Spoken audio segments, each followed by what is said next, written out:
HSC 27 batch, তোমাদের already ত্রিকোণমিতির 7.1 থেকে 7.6 পর্যন্ত সবগুলো চ্যাপ্টার কিন্তু আপলোড হয়ে গেছে, রাইট? সো গত সপ্তাহের আগের সপ্তাহেই 7.7 আপলোড করার কথা ছিল, বাট আমার বোর্ডে একটু সমস্যা থাকার কারণে মানে জাস্ট দাগ দিলে কেমন জানি দাগটা বসে যাইতো, এই জন্য সার্ভিসিং করানো লাগছে, এই জন্য একটু টাইম লেগে গেছে। আজকে আমি 7.7 একদম ফুল শেষ করে দিচ্ছি। সো তোমাদের মানে যারা ওয়েট করতেছিলা এতদিন 7.7 এর জন্য, 7.7 আজকে একদম ধরো পুরোটা আপলোড হয়ে যাবে, তোমরা 7.7টা দেখে ফেলবা।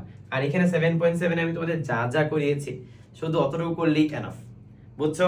ওইদিকে অহিন ভাইয়া তো অলরেডি সরলরেখা শেষ করে তোমাদের হচ্ছে চ্যাপ্টার 1 মেট্রিক্স শুরু করেছে, রাইট? আর আমি তোমাদের নেক্সট উইক থেকে তোমাদের আমি ডিফারেন্সিয়েশন ক্যালকুলাসের প্রথম পার্ট এটা দিয়ে আমরা আমাদের ক্যালকুলাস জগতে প্রবেশ করব, বুঝছো? সো সবাই দ্রুত এই ত্রিকোণমিতি চ্যাপ্টারটা শেষ করো। আর এমনি তো কলেজ শুরু হয়ে গেছে, রাইট? সো কলেজ যেহেতু শুরু হয়ে গেছে, এখন কিন্তু তোমাদের সিরিয়াসলি পড়াশোনা করতে হবে। আর মাথায় রাখবা, তুমি যেই চ্যাপ্টার একবার ভালো করে মানে যেই চ্যাপ্টার শুরু করবা ওই চ্যাপ্টার কিন্তু তোমাকে ভালো করে শেষ করতে হবে, ঝাপসা পড়ে যাও না, যেহেতু ফুল সিলেবাস।